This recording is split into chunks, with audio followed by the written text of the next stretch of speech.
When tyranny becomes law, a rebellion becomes a right. That was a famous saying from Simón Bolívar, who will famously be called the George Washington of South America. And we'll talk in a little bit about why he was just like that. And some of the similarities are actually pretty amazing.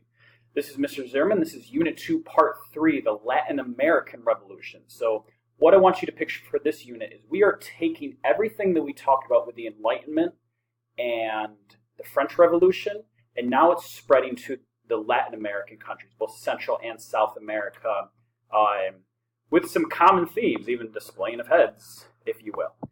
So let's rewind to pre-Revolution America. So this is Latin America in the year 1800. You will notice you have the United States as a free, independent nation, and this is actually inaccurate because Canada as well should also be, what color? Dark purple, because they are also a part of Great Britain during this time period. You will notice the entire Southwest and West is owned by Spain, as is Western South America, as is Central America. Pretty much there is no part in Central or South America that is not owned by a European nation. And as the Enlightenment and French Revolution start to roll, this is going to change very quickly. So there's three parts to Latin American revolutions that we're going to talk about. We're going to talk about causes, we're going to talk about the leaders of the revolutions, and we'll talk about the effects, but that's probably going to be more in class. So let's get rolling on the causes. There's 5 main causes of the Latin American revolutions, with a lot of smaller causes that fall within there. First of all was problems with the French and Spanish empires. We talked last note section about how Napoleon was conquering everyone. This includes Spain. So if we rewind to this map right here, if Napoleon conquers Spain, all of this territory right here, which used to be the dominant Spain, suddenly that's up for debate right now, who actually owns that. And then next up, you have the oppression of the lower class. The people of all these American colonies, they have been oppressed. They've been treated. Anything you remember from the American Revolution and how the British colonists are being treated, not even close to how the colonists of these Latin American nations are being treated. Once again, we have these Enlightenment ideals. When you have John Locke talking life, liberty, and property, and you have Voltaire talking freedom of expression, that's spreading, not just around Europe, that's spreading internationally, including Central and South America. The American and French Revolution ideals. You've had two either super successful or partially successful revolutions. That is spreading around the world. And then nationalism and desire for economic freedom. Nationalism might look like a new term. We're going to talk a little bit about this notes, and then next notes we're going to dive even deeper with that. So let's break down some of these causes. Problems with the Spanish Empire before they were conquered by Napoleon. First of all, you had political disempowerment. What does that mean? Spanish colonies were run by what's called the Council of Indies, which is a group appointed by the King of Spain that met in Spain and sent its directives and laws across the Atlantic. Imagine, if you will, the governor of New York is not in New York. He is living in, say, Russia or Liberia or China. And from those countries on the other side of the world, he sends the laws that we have to follow to us. People in Central and South America thought that was insane because they're being ruled by these people who they've never met. They don't know what they look like. They've never heard them speak personally. You also had economic disempowerment. Spain had the first right to rule colonial goods and resources, excluding all competitors. Economic policy was set for Spain's maximum benefit. This is that vocab term, mercantilism. These empires were set up to benefit the mother countries and no one else. So the colonies were saying, we're not actually making much money off this deal. And finally, you have social disempowerment. So the social pyramids of the Spanish colonies, where the peninsulars, people who were born in Spain, they were on top. Creoles, people who were Europeans, but then born in the Latin Americans, they were below that in the social pyramid. Mestizos and mulattoes, that was people who were part Creole and part either Native American or African. And then Africans and Native Americans were at the bottom. And the worst part about this social pyramid is if you're European, if you're Creole, you're European but born in Latin America, to fraternize or have a family with someone who's African or Native American ethnicity, that would lower the social status of your future children. And so this social pyramid actually discouraged diversity and discouraged any interracial relationship because it penalized you for associating with anyone from a different social class. And if we break it down population, it's not good that you take the 55% of Native Americans and the 7% of Africans, and right there, over 60% of your population lives at the bottom of your social pyramid, and just 0.1% of the population is the peninsulars, the people born in Spain who are ruling. So 0.1% of the population is on top of the pyramid, and over 60% is on the bottom. As far as social pyramids go, that's not fair, and you're noticing a theme where we had a similar thing going on with France with their estates pyramids, where it's a theme to revolution, where if you have inequality between the people, revolution's on the horizon sometimes. And then there's obviously Enlightenment. Kings are placed by there's the old ideals before Enlightenment, the idea that kings are placed on the throne by God, so only God can remove them. Sorry about that, time to go to class. And then you had new ideals. The government is based on a contract between the rule and the ruled. That's Locke and Rousseau. Government exists to protect the citizens' natural rights of life, liberty, and property. That's Locke again. If the government violates the natural rights of the people, the citizens have a right to revolt against that tyranny. Once more, Locke. You're noticing a favorite right here. And the next up was the American Revolution. The American Revolution proved that even these small colonial powers could break away from these powerful mother countries. Great Britain was the most powerful nation in the world when the United States broke away from them. Spain was drastically weakened. So if America could break away from powerful Great Britain, then certainly Central and South America can break away from a weakened Spain and colonial France. Also the French Revolution. Napoleon crowns himself Emperor of France in 1804 in an attempt to rule all of Europe. He puts his family and friends in charge of the territories he conquered. In 1810, Napoleon puts his brother Joseph on the throne of Spain. The Spanish royal family flees. This long conflict with Spain left both nations weak and open for rebellion. So France was busy dealing with Spain. Spain was busy dealing with France. So all these Spanish and French colonies, they're saying, hey, they're across the world fighting each other. We can break away right now. They don't have time to come deal with us.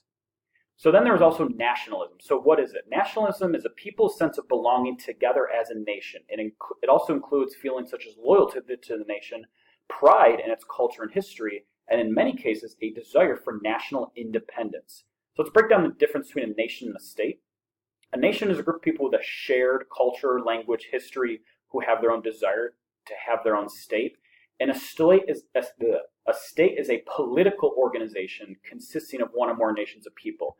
So nation, that's a group of people. State is when it becomes political. That is when you politicize and design political borders for this nationalism movement. So bonds that create nation states. You have nationality, religion, common language, culture, territory, and history. These are all things that can bring people together to want to form a nation state. Understand that it doesn't have to be all six. Usually it's a combination of any one of those, some more than others. Obviously with the United States, religion is not necessarily an automatic. Culture is not necessarily automatic. For a lot of countries, language is not always the exact same, but it's some combination of these six that creates the bonds of your nation state. So other factors leading to these Latin American revolutions, you have social injustices, colonial class structure, that pyramid essentially, which is how insanely unfair it was. You have the local military strongmen. You had essentially these armies of the Spanish and French government who really had no one to control them. If they wanted to brutalize the people, which they did, they were going to do it. The power of the church. The Catholic Church was a stabilizing influence which promoted education in colonial times and owned a lot of land. The irony being, a lot of Europeans are breaking away from the power of church, whereas the power of church in Latin and South America actually encourages rebellion and revolution. It's interesting. The role the church played in Europe and the role the church played in the Americas was drastically different. Cash crop economies. Colonies sent sugar, cotton, and coffee to Europe. Their dependency on one crop made for an unstable economy, and it created economic imperialism. Foreign investments helped develop mining and farming. develop ports and railroads, but only the upper class and foreign investors profited. So there's all this money being made off of these colonies, and none of the people of these colonies are actually benefiting from it. Gotta get to class, guys. There's geographic barriers. The Andes Mountains, vast areas, hindered attempt at unifying all of Latin America, and there's the fact that there's just giant little pond called the Atlantic Ocean between the ruling Europeans and the actual Latin Americans. There was a failure to industrialize, and then the peonage system, which made the workers in the colonies borderline slaves, and then there were actual slaves as well. So, the revolutionary leaders, once the revolution starts, there's different leaders for each future nation. For Haiti, you had Toussaint L'Ouverture. For South America, including Venezuela, Colombia, Ecuador, Peru, and Bolivia, you had Simón Bolívar. In Mexico, you had Hidalgo/Morelos, who we'll talk about why there's two of them. And then Argentina, you had San Martin. So let's break it down. First, Haiti is the first Latin American country to fight for their independence. So Haiti got this going for the Latin American Revolution. Slavery, where Africans were a majority of the population in Haiti. Your average individual in Haiti was a slave. White masters used absolutely brutal and barbaric methods to control them. In 1791, about 100,000 slaves led a revolt against the French. This was led by Toussaint L'Ouverture, a former slave who became their leader. In 1802, Napoleon, who was now in charge of France, sent troops in the island to end this rebellion. They failed in 1804, and Haiti declared itself an independent nation. And obviously, because of how prominent slavery was, one of the first things that L'Ouverture did was end slavery in Haiti. So the impact of Toussaint L'Ouverture. He played a key role in what became the first successful attempt by a slave population in America to reject Western colonialism. In the United States, that was free.